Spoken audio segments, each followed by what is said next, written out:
It was barely past 8 in the morning when I heard shouting outside our front door. At first, I thought I was imagining it, but the voice was too sharp, too shrill to ignore. I pulled the blinds back, and there she was, Karen, the self-appointed queen of our homeowners association, finger wagging at my wife like she was disciplining a child. The crime? Packages. Too many, stacked neatly on our porch. "This is against HOA rules," Karen barked, her voice carrying down the street. "You're making the neighborhood look like a warehouse." What she didn't know, what she couldn't even begin to imagine, was that my wife Emily wasn't just another neighbor. She was a federal prosecutor, a woman who'd sent hardened criminals to prison with a few carefully chosen words. Karen had just picked the wrong target. We'd only been in the neighborhood for 8 months.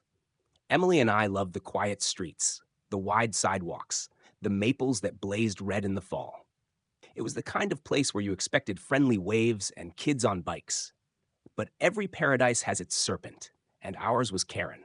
Mid-50s, immaculate blonde hair, oversized sunglasses, and a clipboard glued to her arm.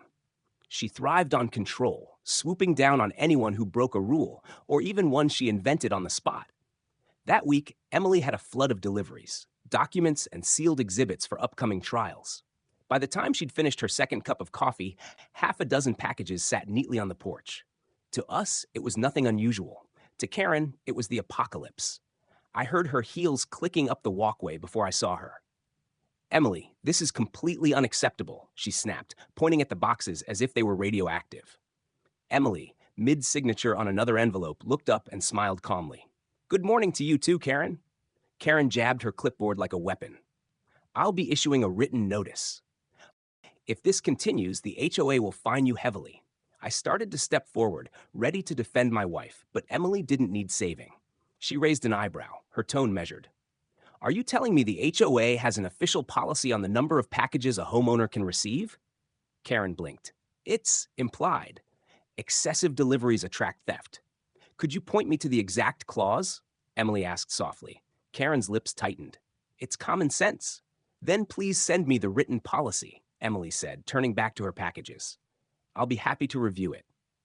The conversation ended there, but not before Karen gave me a look, smug, threatening, as if she believed she'd won something. I knew better. I'd seen that faint smile on Emily's face before. It was the same one she wore in court when she was already 3 steps ahead. 2 days later, a bright yellow envelope appeared under our door. A violation notice. Section 14, subsection C, excessive deliveries prohibited if deemed disruptive. A vague clause, twisted into Karen's personal weapon. At the bottom, a threat of $500 per future violation.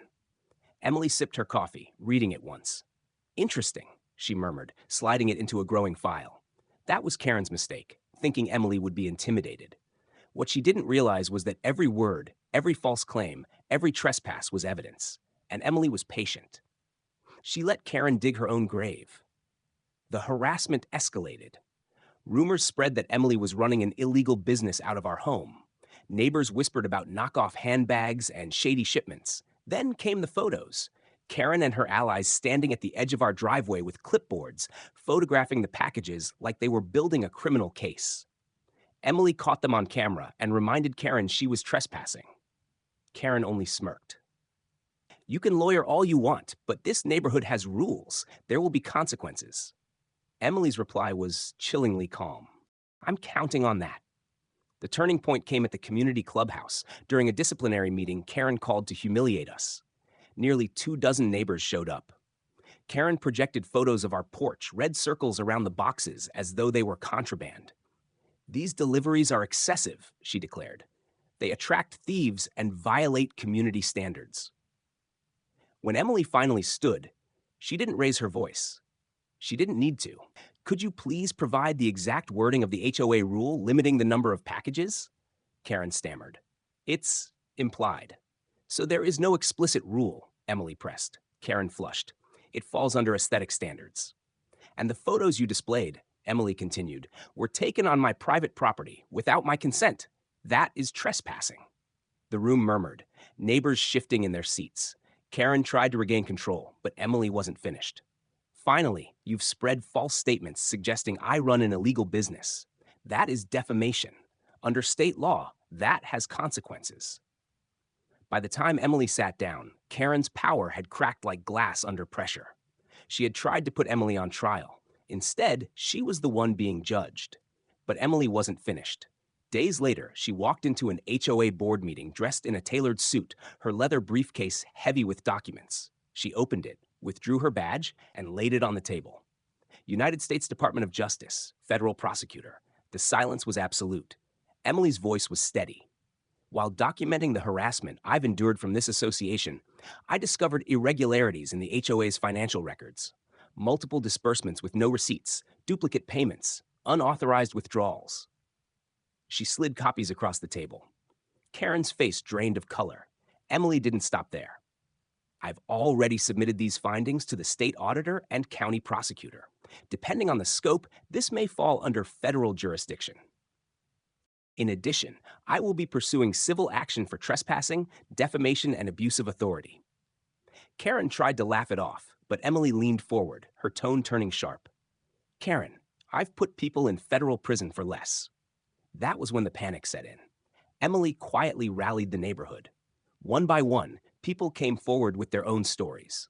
Fines for the wrong shade of paint, threats over potted plants, intimidation for minor infractions. Emily documented everything, building a thick binder of evidence. She mailed sealed packets to oversight boards and government offices. The response was swift. Auditors at the HOA office, officials combing through records, board members suddenly scrambling to distance themselves from Karen. The final showdown came at another community meeting. The clubhouse was packed, tension hanging in the air. Karen tried to rush through the agenda, but Mr. Barnes, a retired Navy vet, stood up with a packet of financial statements, pointing out unexplained expenses. Emily stepped forward with her binder, laying down the evidence, trespassing footage, sworn witness statements, and over $12,000 in unaccounted funds. Karen sputtered. This is a personal attack. No, Emily said, her voice cutting through the room. This is a legal matter. Gasps rippled across the crowd when Emily added, I am a federal prosecutor. And I take these matters very seriously. Neighbors who had once stayed silent began speaking up. One by one, voices rose against Karen.